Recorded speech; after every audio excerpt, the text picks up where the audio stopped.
This is Gerardo Del Real with Resource Stock Digest. Joining me today is the president and COO of Abacus Mining and Exploration, Mr. Paul Anderson. Paul, how are you today? I'm just fine, Gerardo. How about yourself? I'm happy to be chatting with you. We've gone through a bit of a quiet period with Abacus. I maintain that Abacus is one of the best 5-cent speculations out there for several reasons. That's largely driven by your 20% interest in the Ajax project and also by the highly prospective Willow property in Nevada. I want to talk about each of those, but before we do that, I would love for you to provide a brief overview of the Ajax copper gold project for those that are not familiar with it. Sure, I can do that. It's good to talk to you as well and provide your listeners with some background here. So the Ajax project was basically it was part of a mine that Teck had in the 1970s called Afton. So they had 5 open pits. The western part of the property is now owned by New Gold. It's in production as the Afton mine. And Abacus has the eastern side of the property, 2 old open pits called Ajax East and Ajax West, which is where the name comes for the property. So Abacus basically got involved in 2002 by buying the property from Teck. We spent a number of years exploring the property, making the resource larger, discovering more resources beneath the old open pits. In 2010, we brought in KGHM, the Polish miner, to earn an interest in the property. We felt at the time that we weren't big enough to put it into production by ourselves. We needed a major to do it. So KGHM has been involved since early 2010 in the project. They now have 80% of the project. Abacus has 20% carried through to production. So we don't have to put up any money for any of the exploration, any of the work that's gone on the project. We're carried right through, which is a good thing for us. So sort of fast forward to about 2017, KGHM worked on the project over a number of years, put together an environmental application that went to the provincial and federal governments. The long and the short of it is in December 2017, we got a no from the provincial government on the environmental application. Now, we felt that it was basically politically motivated. There was a new government in power at the time, supported by the Green Party, and the new government had basically said to its supporters during the election they were going to shut down a very large hydroelectric project which had just started. When they got into power, they said, well, there's been too much money spent on it already. We're going to allow it to go forward, but they were. We felt that they were looking for another project, another large project that they could say no to, and the only one sort of in the pipeline was Ajax. So we got a no from the provincial government. They basically based the no on lack of agreement with the First Nations groups in the area. We had there's 4 main parties involved. We had agreements in place or on the way with 3 of those parties. The 4th party, the one that was closest to the project, we didn't have anything in place with them yet. We'd certainly been talking to them, but it wasn't finalized. And that was sort of used against us in the decision. Now, the interesting thing is that once the environmental review got going, which went over several years, the finding from the environmental review that went to the government was that, there were environmental issues, but nothing that couldn't be mitigated by what the joint venture had proposed. So it was a technically sound project. It's a large project. We just got caught up basically in provincial politics, and that sort of brings us to the point right now where we think the project is back on track again, finally. Excellent. Now, before you continue, Paul, I want to provide some context and why I say I think Abacus is one of the best 5-cent speculations out there. You have a market cap of about 2.5 million Canadian right now. You still own 20% of the project. You mentioned KGHM and the expense on the project that you're carried on. Can you provide just a glimpse as to how much they've spent on the project, getting it to the point that it's at today? I don't have the figures exact, but I think they're sort of in the ballpark of around 200 million that they've spent on the project. So it's quite a significant amount. Right. Now, and again, you own 20% of this, and you have a market cap of 2.5 million. So for all intents and purposes, I mean, the market considers this dead, or there's no way that you have a $2.5 million market cap, correct? The market does consider it dead, and there's some reason, to believe that. I think, when KGHM stopped working on the project after the decision, they closed some of the local offices in Kamloops where the project is located, and they pulled back, and, they don't have a presence on the project at the moment. And I think the feeling from locals and really other people in the mining industry that kind of know a little bit about the project was that, it was dead. KGHM had never considered it to be dead. They had just pulled back to their base of operations in Toronto and Sudbury, and they've continued to work the project from there. But you're right, our partners have spent a lot of money on the project. It's certainly not reflected in our share price at the moment.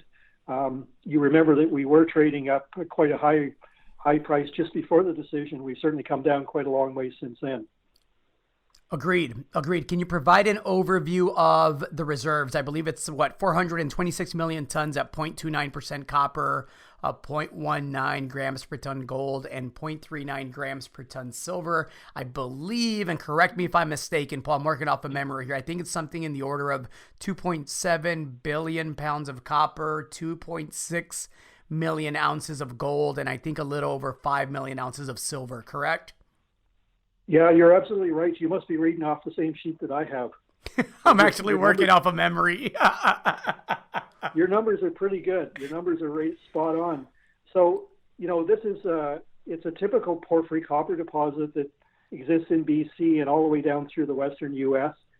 These tend to be quite large deposits. They're fairly low grade, but they go forever. The mine life right now on this thing is 18 years. There's certainly potential to find more reserves at depth. So that's an 18-year mine reserve, roughly 65,000 tons per day production. And production would be about 58,000 tons copper and 125,000 ounces gold per year. So these are long life operations. Once you find them, they tend to churn out quite a lot of money for a long time. So 20% of this is worth quite a bit of money. Agreed. What's the next step? What makes you believe that the project is now back on track and that there is a path forward? Well, we've had considerable conversations with our partner KGHM over the last couple of years, almost 2 years since the project got a no from the environmental approval process. Initially, I think they were a little shocked to have the result come out the way it did. They sort of stepped back and did a bit of navel gazing for a little while. Yeah. We've certainly been trying to engage them over the last year, especially trying to get them back on track. And eventually, I think they started listening to us that, it was a viable project and they needed to get working on it or they were going to lose the support that they did have in the community, as it stands. So, we asked them to put a plan in place. We said we would like to put out a press release and say that, the project is still going or it's back on track or something of that nature.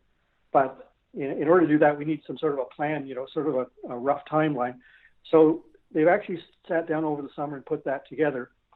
And I don't want to get into too many details of the timeline because timelines often drag a bit and we're not running the project. But they do have a plan to get to re-engage First Nations. That's the first thing. I mean, our feeling is that there's certainly you need First Nations buy-in to these sort of projects. They have to be involved in the project in some sort of meaningful way. They started that process and it seems to be going very well. If you can get First Nations buy-in, everybody else sort of falls into place because that's the main thing that you need. So that's been happening over the last while. They've been talking certainly most of this year to some of the First Nations groups. And again, that seems to be going quite well. And there is sort of a plan to reopen the office in Kamloops and to eventually be able to resubmit the environmental application. There was quite a bit of work done over 6 years on the original environmental application, a lot of engineering work. So all of that information is still valid. to resubmit the application, they would probably have to do some fairly minor modifications in order to resubmit. But the bulk of the work has been done. So we're quite optimistic that the project is back on track, and it has our partners' attention again, or more of their attention than they had. So we're quite pleased with that, and it's nice to see that it looks like the project is actually has a chance of going forward again. Excellent. That 20% interest is the flagship, but you also have a very prospective property in Nevada, project that I visited, and I am highly, highly excited to see properly drilled, and it always takes longer than we want. But of course, I'm talking about Willow. Can you provide an update on Willow and kind of where things stand there? Yes, absolutely. You were actually our first visitor on the property, which was kind of nice when we first, certainly after we picked it up. So Willow is in the Yerington Copper Camp, not far from Reno, Nevada. So Yerington is a historic producer. It was where Anaconda Copper kind of got their start with one of their big mines. The area in past production and current reserves has something like 33 billion pounds of copper. So, it puts our Ajax deposit to shame. So it's a really prospective area to look. So we made a deal with Almadex Minerals a couple of years ago to pick up their Willow property, and then we've added an adjacent property to it to make it a little bit larger. The thing we like about Willow is that there was always a lot of alteration on the property, and the rocks just looked juicy and looked good. People had explored in the past and hadn't really found a porphyry copper. So we got a pretty good porphyry copper expert in there to work the property, do some mapping and sampling. And we basically came up with about a 2 by 2 kilometer anomaly based on geophysics and geochemistry and geology that looked like it was prospective for a porphyry copper. Now it doesn't outcrop, it's below surface, which is part of the reason it hadn't been found in the past. But we did a bit of drilling last year. We had a very small drill program, and we had problems with the drilling company. They lost basically 2 of the 3 holes we drilled.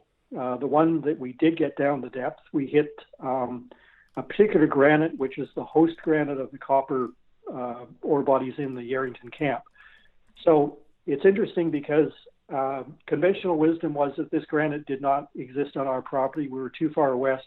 We were out of the main system. We proved that wrong. The other interesting thing is that there's 5 known porphyries in the camp. All of those porphyries are associated with that granite. So you have to have the granite to have a porphyry copper or copper moly ore body in the Yerington. The other interesting thing is that there's no known instance of that particular granite, that particular intrusive, that exists in the Yerington camp that doesn't have a known porphyry. So we've hit the granite. We've got a little bit of what we consider to be really good alteration and mineralization. We think we're right on the edge of something. We need to step out a few hundred meters probably to the north and west and drill some more. We've been hit with the poor market in base metals the last little while and have not got back to drilling. But next steps are to go back and do sort of 5 to 6 or 7 holes and try to find the center of that deposit. These things tend to be large, like our Ajax project. It does take you a couple of drill hole programs to sort of center into the deposit, figure out where it is. Once you do that, then you start drilling it out, and they can become quite large and quite valuable for shareholders and for companies. So that's sort of where we stand with Willow right now. We still like it a lot, as you do. Excellent. Now, one of the things that's compelling to me is that since the last time I visited the project, there is now a mine in construction. It's in construction. It's right nearby. Can you speak to that a bit? Because that obviously presents some new infrastructure advantages that didn't exist before. Yeah, there's a number of big deposits that have never been developed in the camp for one reason or another. But Nevada Copper is putting their Pumpkin Hollow deposit in. So it's a skarn deposit. So it's part of the same porphyry system, but it's not a porphyry per se. It's a little bit different than our deposit. So they tend to be fairly high grade. Pumpkin Hollow is an underground deposit primarily. They're going underground first, and then they have a plan to to develop a number of open pits in the area, which is a bit backwards to what some people usually do. But they have a resource of about 570 million tons of 0.4 copper. And so that's going to be a significant new project. It was supposed to be in commercial production this month. I think it's been pushed back a little bit, but they're basically on the cusp of production. The other thing that's happening in the camp is right next to us was a property that was owned by Mason Resources with the Ann Mason deposit. It has a resource of basically 1.4 billion tons at 0.3 copper. And it's covered with some barren rock, so it hasn't been developed in the past. But interestingly enough, late last year, Hudson Bay or Hud Bay bought that company for that project. So they've been working away, and it looks like that could eventually go into production. The other one in the area is Quatera Resources that have a number of undeveloped or partially developed deposits, including MacArthur and Bear, and they're working on a pre-feasibility for MacArthur. So it's a pretty active little area. It's not a very big area, but it's a pretty active little area for copper at the moment. Well, Paul, I want to thank you for the update. I know sooner or later you will have to raise capital. I also know that behind the scenes you have received interest for both your 20% ownership of Ajax and I believe you can earn up to 70% of Willow. Is that accurate, Paul? Yeah, 75% of Willow. We have an initial deal that we earn 60%, and then we can take it up to 75%. Right. So I know you have interest for both of those projects. I'm a shareholder. I'm biased. I've been writing checks since I don't know when. I will continue to do so in the near future if that's what it takes to see a drill program at Willow and hopefully continued progress at Ajax again. With a $2.5 million market cap, it's a heck of a speculation, especially if you are bullish on the mid to long-term prospects of copper, as I am. Anything you'd like to add, Paul? No, I think you pretty much covered it, Gerardo. I mean, I thank you for your support. And I agree, we're certainly priced at a pretty much a historic low level in shares. And that basically speaks to the copper market right now, which was supposed to be booming now, but has been pushed back a couple of years. I think it's going to come. I think it almost has to come. You know, if you look at any of the projections in terms of copper demand and falling copper production, I think it just has to go up. So, you know, we'll get a good market for copper eventually. That's a good thing. In the meantime, you know, Ajax is back on track. It's a copper and a gold project. I mean, it's got a significant amount of gold in it. So with the price of gold, that's a good thing at the moment. Agreed, Paul. Thank you very much. Well, thank you for your time, and appreciate it. I hope we're chatting a lot more frequently. So do I. Thanks, Paul. Take care. Okay, we'll talk to you again. Thanks.